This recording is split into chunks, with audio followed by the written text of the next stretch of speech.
the government should be as off. Well, good afternoon. First, I am proud that this is the first time this year that Leader Pelosi is appearing as Speaker Pelosi in this room. And the longest shutdown in American history will finally end today. The President has agreed to our request to open the government and then debate border security, which is great news for 800,000 federal workers and millions of Americans who depend on government services. As Democrats have said all along, the solution to this impasse was separate funding for the government and then go over our disagreements from border security. Separate the funding of government from the discussion on border security, and that's what we got. And Democrats in the Senate and in the House were united behind this position throughout the shutdown, and ultimately this agreement endorses our position. It reopens the government without preconditions, gives Democrats and Republicans an opportunity to discuss border security without holding hundreds of thousands of American workers hostage. We expect the continuing resolution to clear the Senate and clear the House this afternoon and be signed by the President today. And before I go on, I think on both of us, but we want to thank all the federal workers from the bottom of our hearts. They've worked so selflessly this past month without pay, showing up to do a job they knew was important, but for which they weren't fairly compensated.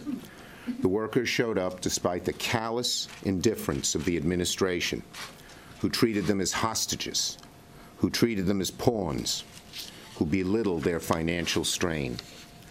Our dedicated public servants should never, never have to go through this again.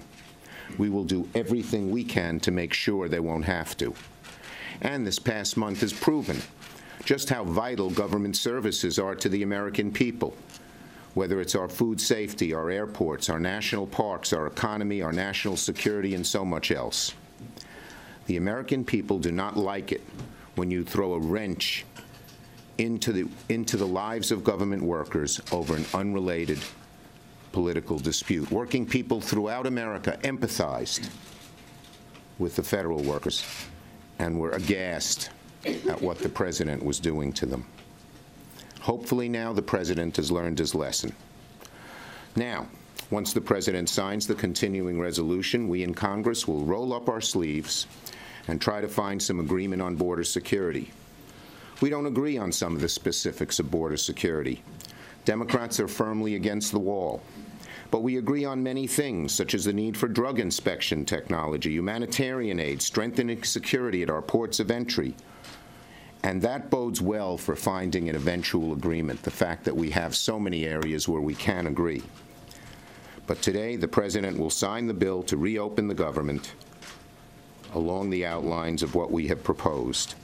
And hopefully, it means a lesson learned for the White House and for many of our Republican colleagues. Shutting down the government over a policy difference is self-defeating. It accomplishes nothing but pain and suffering for the country and incurs an enormous political cost to the party shutting it down. We cannot ever hold American workers hostage again. Speaker Pelosi. Thank you very much, Mr. Leader, and thank you for your leadership in bringing us to this important resolution now, where shortly the Senate will send over to the House the paper. I came over to see the original paper, and we'll get it probably in a half an hour. Two resolutions, one to open up government for all of the agencies of government, and one to proceed to conference on the Homeland Security bill. We're pleased that we reached an agreement to reopen government now so that we can have a discussion on how how to secure our borders. It is very clear that we all understand the importance of securing our borders, and we have some very good ideas on how to do that, and that will be part of the discussion as we go forward.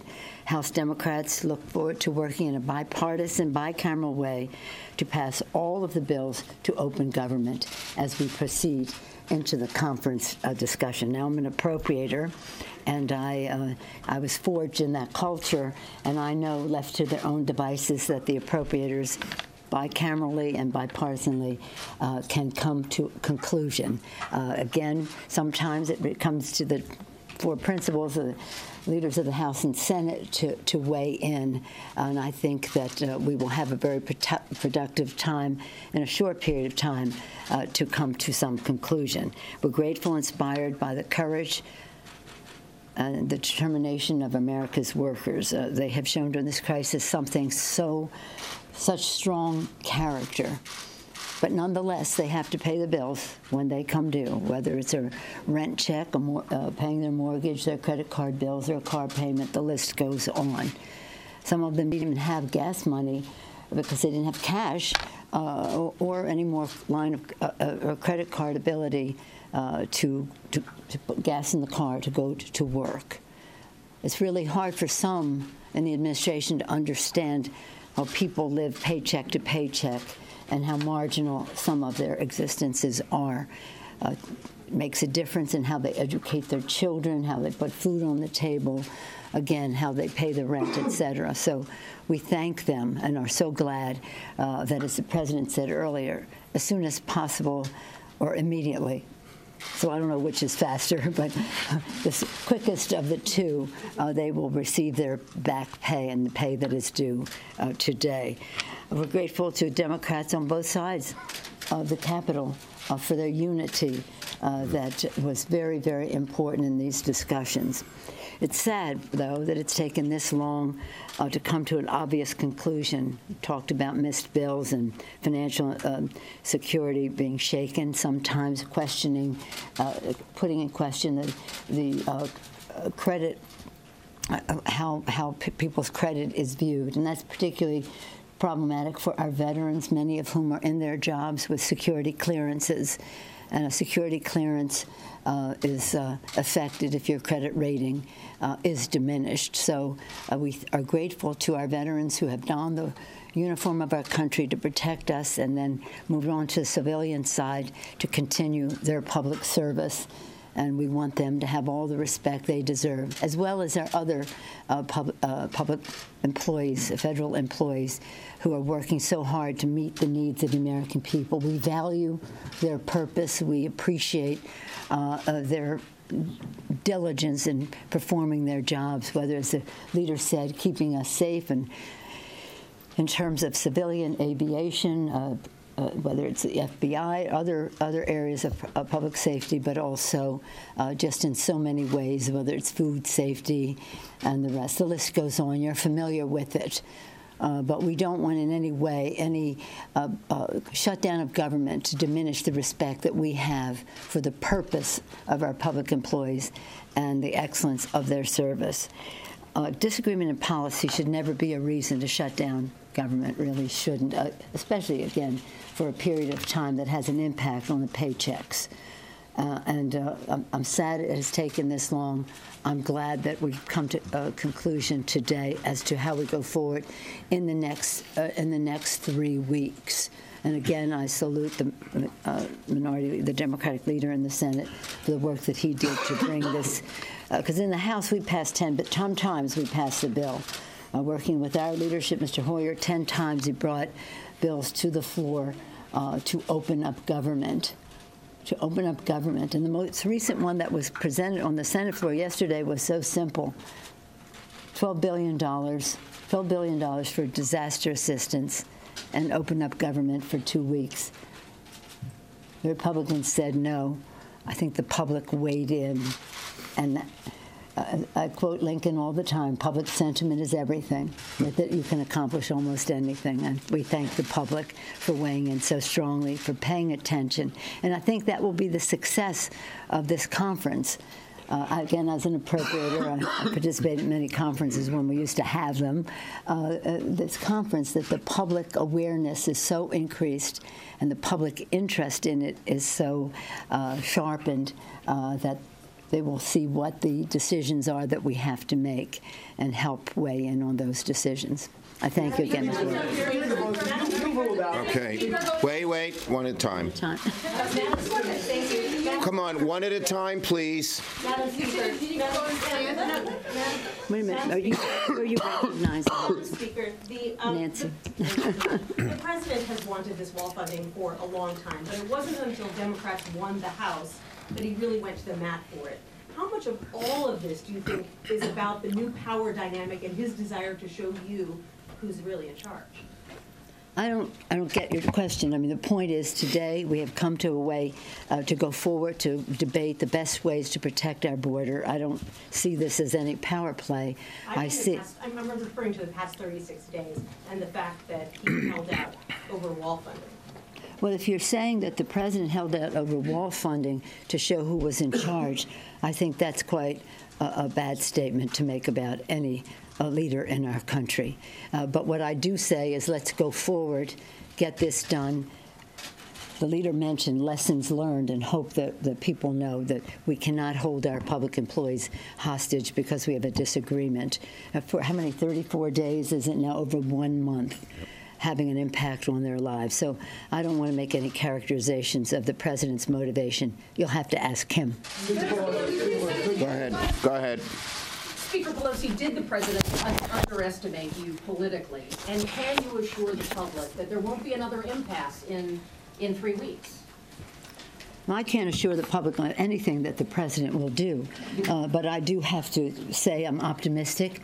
I see every challenge or every crisis as an opportunity to do the right thing for the American people, and at the same time make people aware of what the decisions are that we have here, and hopefully that will make everybody come together in a way that is unifying for our country. I can't characterize the president's evaluation of me. I just say one more thing in reference to that. I suggested to Leader McConnell that we use a conference committee format. That conference committee has Democrats and Republicans, House and Senate, sitting at a table, has worked very successfully on Homeland Security and everything and all the other bills that haven't been signed over the last several years, even when the Republicans were in charge. And so I'm very optimistic that the conference committee can come to a good conclusion and we can avoid another shutdown. Go ahead, Cheryl. The State of the Union go on its plan now. The State of the Union is not planned now. I don't get that. What I'd said to the president is when government is open, we will discuss a mutually agreeable date. And I'll look forward to doing that and welcoming the president to the House of Representatives for the State of the Union when we agree on that mutual agreeable date. This morning you were planning to announce a border security vision of Democrats, what you want. What is the state of that proposal, the status of it? And also, can you accept any sort of physical barrier in the border security plan? The work of the conference committee will draw out everyone's view of what is the best way to protect our borders. Our chair of our Appropriations Subcommittee on Homeland Security, Congresswoman Lucille Roybal-Allard, knows this issue very well. She will go to the table with our best ideas on how to protect our border. The leader referenced some in terms of infrastructure that relates to our ports of entry. The president talks about drugs coming into our country. 90% of the drugs come through the ports of entry. They don't come one way or another, as he was describing. They come through our ports of entry. So let us increase the infrastructure where the drugs are coming in. Let us increase, as the leader said, the technology to scan for that, for drugs, guns, other contraband, and the rest. Let us talk about some of the things we have in common with the president in terms of humanitarian assistance for those coming over. But we're not having a conference committee right now. We'll leave it up to our appropriators to come to that. But some of the things we were going to discuss were where we think, where we have evidence-based knowledge about how we best secure our borders. Last one. Go ahead. As someone who was in these negotiations, do you think the president underestimated the speaker? And do you think that he thought he could get what he wanted? I think he thought no one should ever underestimate the speaker, as Donald Trump has learned. But in addition to that, and I think Nancy would be the first, our Democrats stayed totally unified. And certainly in the Senate, they made huge noise, many attempts to take some of our Democrats and get them to side with them.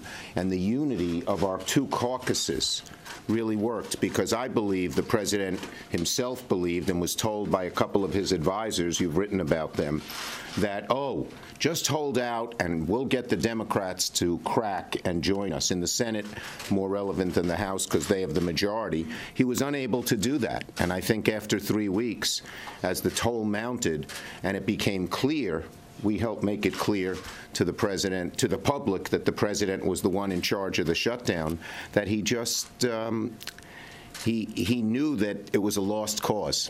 Thank you. You want to go? Clear on your position. Are you no longer ruling out any money for the wall? Are you now? Wait, have I not been clear on the wall? Okay.